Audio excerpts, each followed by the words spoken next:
A huge afternoon headed our way around Puget Sound, and not from the weather, from sports. Game 5 of the ALCS between the Mariners and the Blue Jays. Well, the mid-afternoon around 3:08 is when we're expecting that first pitch. Fortunately, it's not right now. The roof is closed because we do have some showers out there. If we check out the Doppler radar, just a few showers from a convergence zone have kind of worked their way southward and actually moving through the area right around T-Mobile Park right now.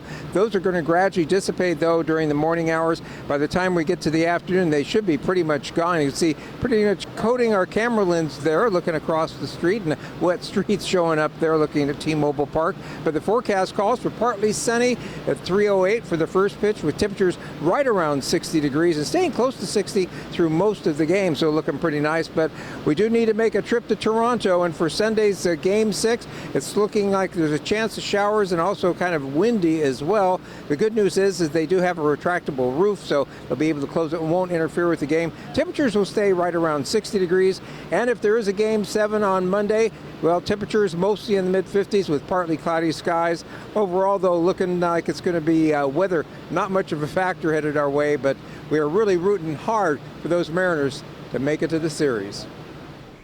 And a very happy Friday to you. I'm King 5 meteorologist Ashley Ruiz, and you heard Rich mention that it's a big weekend here in Seattle before the M's go back to Toronto to take on the Blue Jays, eventually for Game 6. But let's focus on the now, because we are going to have some changes over the weekend. If you have any plans outside, just make sure you have the rain gear with you, because it is going to be wet and blustery at times over the weekend, and we'll have some higher elevation mountain snow. Definitely not going to be like last weekend where we just had blankets of snow at closer to 4,000 feet and above. It's not going to be like that this weekend. I'll show you in just a minute, but our temperatures are going to be close to where they should be, so no extreme temperature swings. But once again, we are going to have some unsettled weather through the weekend.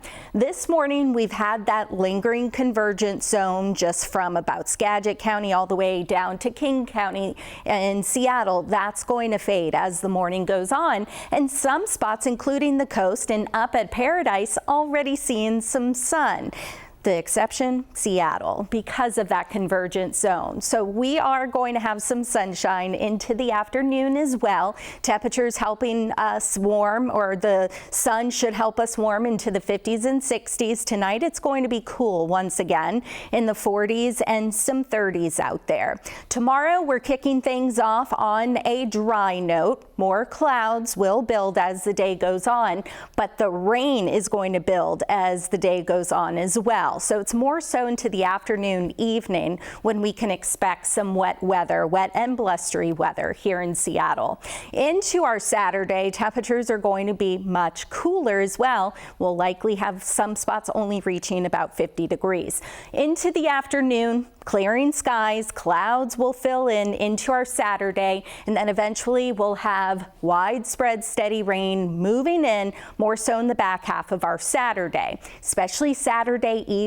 If you have any plans or you're just going to be out and about anywhere from the coast up to the mountains, we'll have some steady rain and possibly some pockets of heavy rain. And then we'll have waves of showers, maybe a couple of thunderstorms into our Sunday with those lowering snow levels, but we're still not expecting much, generally above Stevens Pass. Into our Saturday, going to become blustery. However, into late Saturday into Sunday, that's when we could have wind gusts 20 to 30 miles per hour. And through Sunday night, rain totals look to be rather impressive, 1/2 inch, but the hot spots may pick up 1-2 inches of rain. In terms of snow, with those snow levels still staying pretty high into Saturday to about 9,000 feet, they will start to drop down to about 5,000 feet, maybe 4,500 feet by Sunday. So we're really not expecting any pass level travel issues, except maybe North Cascades Highway. And then next week we'll have highs in the 50s to about 60.